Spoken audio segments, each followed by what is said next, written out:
हे mister वाले में से आज हम बात करेंगे कि नगीन की जिंदगी अब कैसे होगी बर्बाद, आगे से आपको क्या दिखाया जाएगा।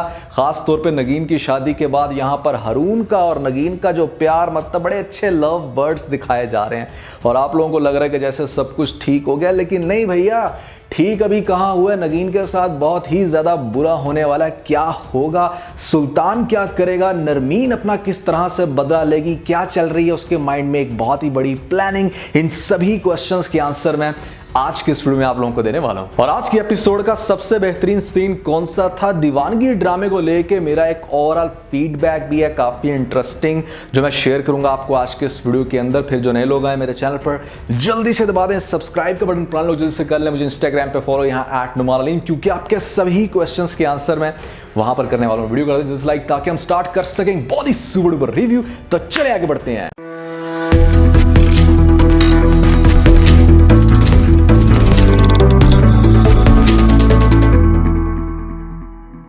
अच्छा यार, मैं बात करना चाहता था दीवानगी ड्रामा ओवरऑल, मतलब इसके कैसे जा रहे हैं स्टैट्स, यहाँ पर मेरा क्या है फीडबैक। तो यार मैं बड़ा हैरान होता हूँ कि ये ड्रामा मतलब ऐसे आसमान पे गया था एकदम से। ऐसे लग रहा था कि जैसे ये ड्रामा तो ना बहुत बड़े बड़े रिकॉर्ड बनाएगा।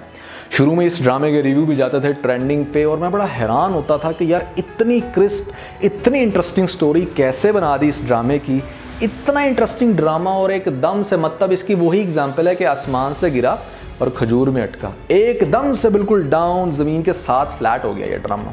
बिल्कुल जैसे स्टोरी में कोई इंटरेस्ट रहा ही नहीं। यहाँ पर कोई भी कॉन्स्पेरेसी नहीं है, किसी भी किस्म का कोई ट्विस्ट नहीं है। दानिश तैमूर के साथ मेरे एक फैन ने बात की, जिसको वो आगे से कहता है कि भाई 2-3 एपिसोड के बाद कोई बहुत बड़ा ट्विस्ट आएगा। क्या ट्विस्ट आ सकता है? ये ट्विस्ट तो मैं आपको 3-4 रिव्यूज में पहले ही बता चुका हूँ। इसके अलावा क्या एक्सपेक्टेड है ट्विस्ट, आप लोगों को क्या लगता है, जरूर बताइएगा नीचे मुझे कमेंट सेक्शन में। तो यार बात कर लेते हैं सबसे पहले कि नगीन की जिंदगी कैसे होगी आगे से बर्बाद, क्या प्लानिंग चल रही है। तो जैसे आज की एपिसोड में आपने खास तौर पे देखा कि नगीन को थोड़ा सा एक डिफरेंट एंगल से प्ले करते हुए दिखाएगा। यहाँ पर इसके माइंड में आती है एक बहुत ही कमाल की प्लानिंग। अब वो प्लानिंग क्या है, इसको हम सबसे पहले डिस्कस कर लेते हैं। जैसे आपको दिखाया गया कि नरमीन को घर वापस खुद से आते हुए दिखाया गया, मतलब सुल्तान उसको लेने नहीं गया। अब वो सुल्तान के आगे बड़ी अच्छी बनेगी, ताकि सुल्तान को ये लगे कि मतलब ये लड़की तो बहुत ही अच्छी है, यहाँ पर हर तरह से मुझे कर रही है सपोर्ट, लेकिन दिल में वो सुल्तान को अब बर्बाद करना चाहती, क्योंकि उसको बहुत अच्छे से आइडिया हो गया कि ये नगीन का साथ नहीं छोड़ रहा। अब सुल्तान तो बड़े अच्छे मूड में था कि चलो यार मेरी औलाद हो रही है, यहाँ पर सब कुछ नॉर्मल हो जाएगा और ग्रेजुअली वो चीज़ों को बेहतर करना चाहेगा भी। लेकिन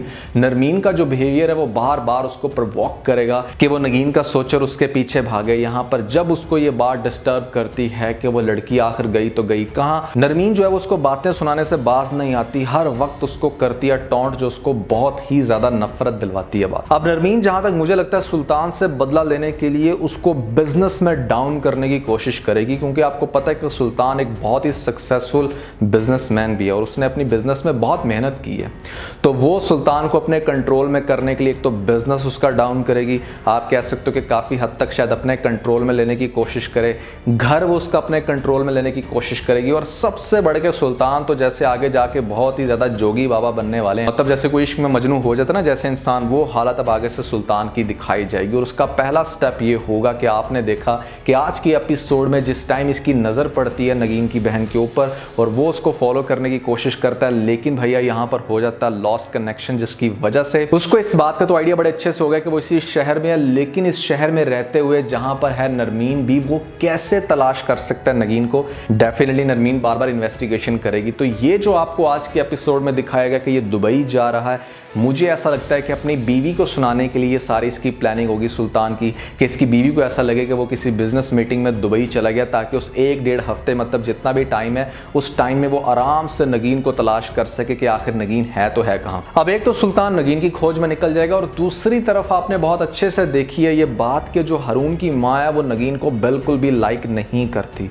वो ये चाहती कि किसी तरीके से मेरे बेटे के दिल में नफरत पैदा हो नगीन के लिए, और इस चीज को पूरा करने की वो अपनी पूरी कोशिश करेगी। और उसके हाथ में सिर्फ कोई एक कमजोरी लगने की देर है, और वो कमजोरी क्या है आप बहुत अच्छे से समझ सकते हो कि सुल्तान नगीन को बहुत चाहता है, उसका उसके साथ एक पास्ट भी है, चाहे बहुत ही थोड़ा, लेकिन जब ये सारी बातें हारून की माँ को पता चलेंगी तो वो किस तरह से पोर्ट्रे कर सकती है, कैसे अपने बेटे का दिमाग ख़राब कर सकती है, और ख़ास तौर पे हारून का और सुल्तान का आगे जाके जब सामना होगा तो ये चीज़ हारून को किस हद तक हर्ट कर सकती है, आप बहुत अच्छे से सोच सकते हो। हारून की ना एक प्रॉब्लम है, एग्जैक्टली जैसे आपको इसका कैरेक्टर दिखाया गया मेहरपोश ड्रामे के अंदर, वहाँ पर भी ये लड़का तो बहुत अच्छा है, लेकिन इसकी डिमांड सिर्फ एक है कि लड़की बहुत ज़्यादा पाक साफ हो, उसके पास में कुछ भी गड़बड़ ना हो, हर तरह से उसे प्यार करने वाली हो। अब नगीन के अंदर वो सारी क्वालिटीज़ तो हैं, लेकिन हारून इस चीज़ से बेखबर है, उसको नहीं पता कि इसके पास्ट में क्या हुआ था, किस तरह से किडनैप हुई।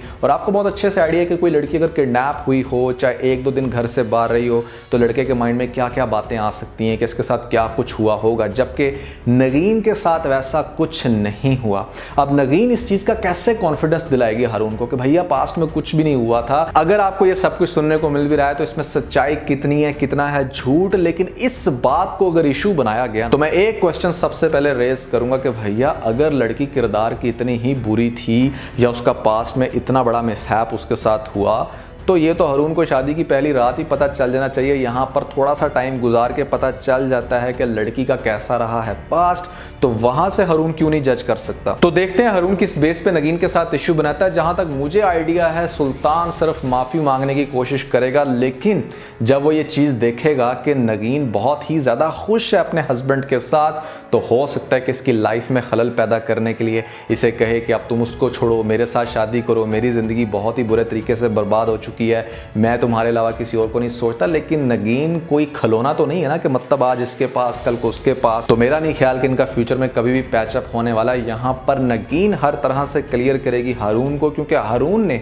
वो रिस्पेक्ट दी है नगीन को जो वो डिजर्व करती थी। यहाँ पर सुल्तान ने बहुत ही बुरे तरीके से इसके साथ किया सलूक, और उसका अंजाम उसको वही मिलेगा जो मैं आपको पहले से बता चुका हूं कि एंड पे ये बंदा खुदकुशी करेगा। लेकिन नगीन की जिंदगी आगे से एक दफा कैसे बर्बाद होगी, जब सबसे पहले तो हारून की मां को ये पता चल जाएगा कि नगीन का क्या रहा है पास्ट, और सबसे बढ़ के हारून भी साथ नहीं देगा, एकदम से वो बिल्कुल चेंज करैक्टर हो जाएगा। सुल्तान का प्रेशर, हारून का प्रेशर और उसकी माँ का प्रेशर, और सबसे बढ़ के ये सारी खिचड़ी जब पता चलेगी नगीन की बहन को, तो वो भी शायद काफ़ी हद तक साथ ना दे, बहुत सारी जगहों पर नगीन को ही गलत करे, जिसकी वजह से ये बंदी बहुत ही बुरे तरीके से डिस्टर्ब होने वाली है। तो भैया आप लोगों को क्या लगता है, इसके अलावा और क्या हो सकता है, जरूर बताइएगा नीचे मुझे कमेंट सेक्शन में। अच्छा, आप लोगों के लिए मैं क्वेश्चन छोड़ के जा रहा हूं, मैं देखना चाहता हूं कि आपकी प्रेडिक्शन किस हद तक कामयाब होती है। मतलब मेरे से तो बहुत सारी प्रेडिक्शंस आप लोग निकलवाते हो, लेकिन मैं देखना चाहता हूं कि आपकी प्रेडिक्शन कामयाब होती है नहीं।